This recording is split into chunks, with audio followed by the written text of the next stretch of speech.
ಯಾಕೆ ಜೀವನದಲ್ಲಿ ಇಷ್ಟು ದುಃಖ, ಚಿಂತೆ, ನೋವು, ನಿರಾಶೆಗಳು?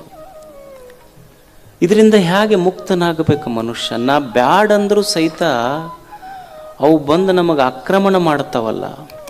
ಈಗ ಯಾರೋ ಒಬ್ಬರು ನಮಗೆ ಆಗ್ಲಾರ್ದವ್ರು ಒಂದು ಮಾತು ಅಂದಿರ್ತಾರೆ, ನಾವು ಮರಿಬೇಕಂತ ಎಷ್ಟು ಪ್ರಯತ್ನ ಮಾಡ್ತೀವಿ, ಆದರೂ ಬಂದು ನಮ್ಮ ಮನಸ್ಸಿನೊಳಗೆ ಮನಸ್ಸಿಗೆ ಆ ಮಾತು ಘಾಸಿಗೊಳಿಸ್ತದಲ್ಲ, ಹೆಂಗೆ ಮರೆಯುವುದು? ಯಾರೋ ನಮಗಾಗದವರು ನಮಗಾಗುವಂಥವ್ರು ಸಾವು ಘಟಿಸ್ತದೆ. ಯಾರೋ ಒಬ್ಬ ವ್ಯಕ್ತಿ ನಮಗಾಗದಂಥವ್ರು ಯಾವುದೋ ಒಂದು ಶಬ್ದವನ್ನು ಆಡ್ತಾರೆ.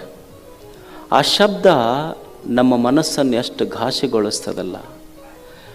ಆಡಿದ ವ್ಯಕ್ತಿ ಇಲ್ಲ, ಆದರೆ ಆಡಿದ ಮಾತು ಮನಸ್ಸಿನೊಳಗಳದೈತಲ್ಲ, ಇದರಿಂದ ಮುಕ್ತನಾಗುವುದು ಹೇಗೆ ಮನುಷ್ಯ? ಯಾರೋ ಒಬ್ಬರು ತೀರಿ ಹೋಗಿದ್ದಾರೆ ನಮಗಾಗುವಂಥವ್ರು, ತಂದೆಯೋ ತಾಯಿಯೋ ಅಣ್ಣ ತಮ್ಮ ಮಗ.